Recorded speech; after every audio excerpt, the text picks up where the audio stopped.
Mihaela sunt și vă salut din nou.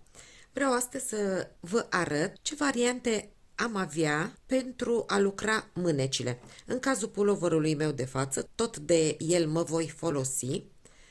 Am început să lucrăm de sus, am venit cu trunchiul circular, aproape l-am terminat, dar vreau să fac întâi mânecile pentru că sunt condiționată puțin de acest gri închis. Și eu am făcut o mânecă și apoi m-am gândit că aș putea să vă arăt și vouă ce variante aveți de a lucra mânecile pe care le-ați lăsat în așteptare pe un alt fir până acum. La aceste mâneci, ideal este să aveți o Andreea micuță.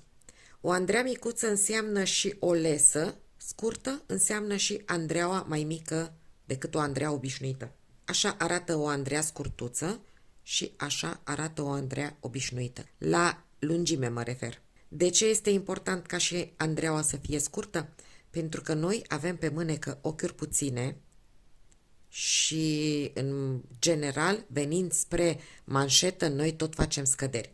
Și atunci mă ajută o astfel de Andreea față de una din aceasta care, deși are lesa mai scurtă, Andreaua este tot lungă. Automat că se poate lucra și cu astfel de andrele.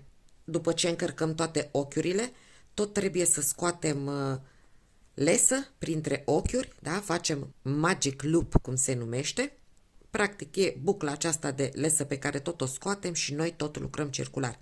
Dar este destul de enervant să lucrezi așa și mai ales când te apropii de manșetă, ochiurile sunt și mai puține și atunci este enervant. Și eu vă propun două variante. Deci pe aceasta cu lupa o exclud momentan și ar fi varianta în care aveți andrele scurte și doriți să mergeți cu mâneca circular până jos, circular sau nu, rămâne la alegerea voastră.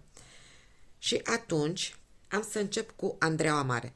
Dacă eu nu am o așa Andreea micuță, decât să mă chinui forțând tot timpul ochiurile și să scot tot timpul câte o buclă, eu prefer să lucrez mânecile cu rânduri dus-întors, chiar dacă la final va trebui să fac cusătură pe partea interioară a mânecii. Și în varianta aceasta, în care eu nu am andrele scurte, v-am mai arătat eu altă dată că îmi încarc întâi ochiurile pe care le-am luat în calcul pentru lejeritate. Și dacă la sub braț am prins în calcul 8 ochiuri pentru lejeritate și le-am montat pentru trunchi, trebuie să le încarc acum pe andrele și pentru mânecă. Și prima dată am să încarc 4 ochiuri, le pun pe toate de pe mânecă pe Andreea și apoi mai încarc 4 ochiuri. Pot să las în partea asta un fir mai lunguț care să mă ajute să cos sub braț ulterior. Îmi încarc pe Andreea 4 ochiuri, 3 și 4. Apoi mă duc, îmi încarc toate ochiurile pe care le am în așteptare pe acest fir. Ajung cu toate ochiurile pe Andreea în partea aceasta și apoi mai încarc aici încă 4 ochiuri. Și în felul acesta eu am căpătat lejeritate și pot să lucrez cu rânduri dus-întors. Dar dacă aveți andrele micuțe sau dacă doriți să lucrați cu Magic Loop, o altă variantă de încărcare a ochiurilor ar fi să ridic ochiurile direct din partea aceasta pe care am lucrat-o. Și la fel, îmi caut mijlocul, am 1, 2, 3, 4 ochiuri, voi încărca aceste 4 ochiuri, iau toate ochiurile de pe Andreea și la final le încarc pe acestea. Dacă vă uitați, un ochi are 2 fire. Eu voi încărca acum un singur fir. Deci din 4 ochiuri o să ridic 4 fire. 1, 2, 3, 4. Am 1, 2, 3 și am ridicat 4 ochiuri. Acum mă duc să le încarc pe Andreea și pe acestea După ce am încărcat toate ochiurile, mai am de încărcat cele 4 de la sub braț. Eu am pus acum ochiurile mele pe o Andrea mai mare pentru că vreau să vă arăt cum puteți lucra cu o lesă mai lungă. Și va trebui pe aici să îmi scot lesa. Dar eu va trebui să fac treaba asta tot timpul, la fiecare rând, dacă vreau să lucrez circular. Și am zis că îmi mai încarc încă o dată de aici 4 ochiuri de sub braț. 1, 2. Mă uit pentru că vreau să încarc ochiurile exact de pe același rând, să nu vină de pe un rând mai sus sau un rând mai jos. Rândul cât mai apropiat de margine. Și asta se întâmplă când lucrezi circular pe andrele prea mari. Devine aproape imposibil de lucrat. Vedeți? Și fie mai scoateți o buclă,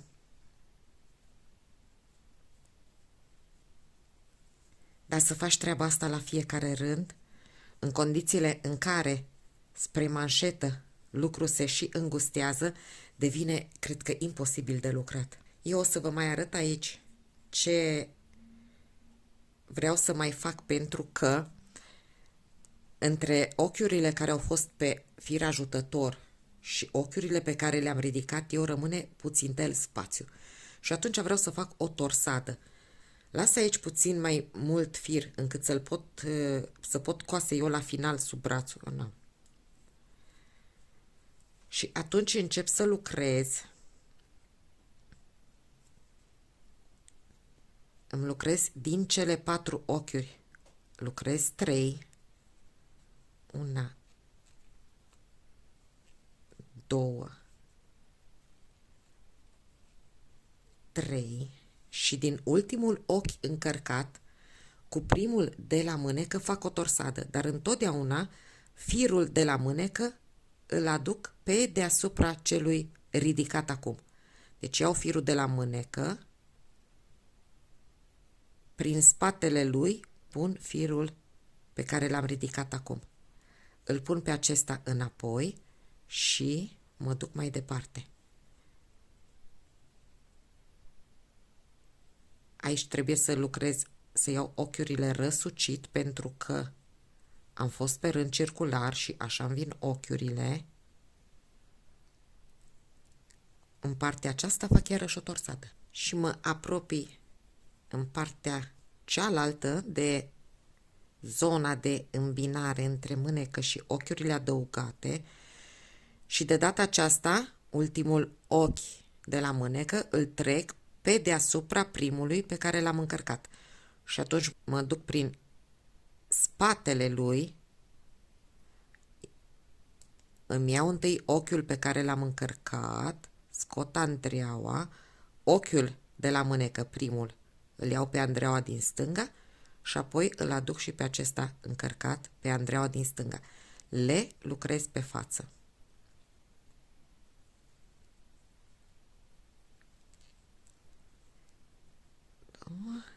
3 și 4. Și în felul acesta mie mi se aranjează mult mai frumos pe zona de sub braț. Eu am pus pe andrelele acestea mari pentru că am vrut să vă arăt cât de greu se lucrează circular dacă nu aveți andreaua potrivită. Și de aceea m-am gândit să vă arăt aceste 3 variante. Deci dacă aveți andrelele potrivite, puteți ridica fir din ochiurile pe care le aveți deja pe linia sub brațului, încărcați pe andrelele micuțe și apoi veniți și lucrați circular. Fie în aceeași variantă încărcați ochiurile de aici și lucrați cu rânduri dus întors. Dacă aveți andrele mai mari, puteți să încărcați prima dată 4 ochiuri, deci nu luați fir de aici, încărcați pe andrea 4 ochiuri, apoi ridicați de pe mânecă, iarăși încărcați la final și aveți deja aici o lejeritate mai mare, câteva rânduri la început dacă vă sunt grele, apoi mergeți cu rânduri dus întors pe toată mâneca și la final coaseți mâneca. Puteți și în varianta aceasta să faceți câteva rânduri să lucrați cu rânduri dus întors, dar la fel este o idee mai dificil, știu eu, aproximativ 10 rânduri, vă veți chinui până când căpătați voi lejeritate, deschidere practic, deschidere între marginile mânecii. Sunt variante pe care voi le puteți proba și în funcție de ce andrele aveți. Eu am lucrat acum primul rând. În acest moment eu îmi pornesc numărătorul de rânduri și trebuie să faceți și calculul. Câte ochiuri aveți în partea de sus pe andrele? La câte ochiuri doriți să ajungeți la manșetă? Câte ochiuri trebuie să scad? Pe ce distanță trebuie să scad? Și toate astea vi le puteți calcula și nota pe un caiet. La prima mânecă notați-vă exact în ce rânduri faceți scădere, ca la cea de-a doua să nu mai aveți probleme. Ce ați făcut la prima mânecă, faceți și la a doua. Eu, spre exemplu, la prima mânecă pe care am lucrat-o, mi-am încărcat ochiurile cu intenția de a lucra circular. Și am lucrat 2 rânduri, după care m-am răzgândit și am zis că nu, vreau să o fac cu rânduri dus întors. Mi s-a părut mie că merge mai repede, chiar dacă asta înseamnă la final să stau să fac o coasere. Eu cos mâneca pe fața lucrului și nu am aici niciun ochi de margine luat în calcul. Dacă voi coaseți mâneca la final pe dosul lucrului și faceți cusătura în urma acului, atunci e bine ca pe lângă cele 4 ochiuri pe care le-ați luat în calcul inițial, sub braț, să mai adăugați stânga-dreapta mânecii câte un ochi de margine. Deci toate astea sunt niște amănunte de care trebuie să țineți cont chiar din momentul în care începeți să lucrați mâneca. Și am zis eu că îmi pornesc aici numărătorul de rânduri. Dacă nu aveți numărător de rânduri, găsiți o altă variantă, nu știu, astfel încât să puteți lucra și să nu stați tot timpul să numărați. Trageți liniuțe, numerotați doar rândurile pe față dacă lucrați cu rânduri dus întors. Încercați să vă găsiți varianta care vă place vouă cel mai mult, care vi se pare vouă cea mai ușoară. Și nu uitați că până la urmă tot experimentăm. La un pulover puteți să încercați o variantă, la alt pulover încercați o altă variantă și vedeți care vă place cel mai mult. Cam asta a fost ceea ce am pregătit eu pentru astăzi. Clar, a fost cu dedicație pentru fetele aflate la început care nu cunosc aceste variante de a continua mânecuța și sper să le fi fost utile.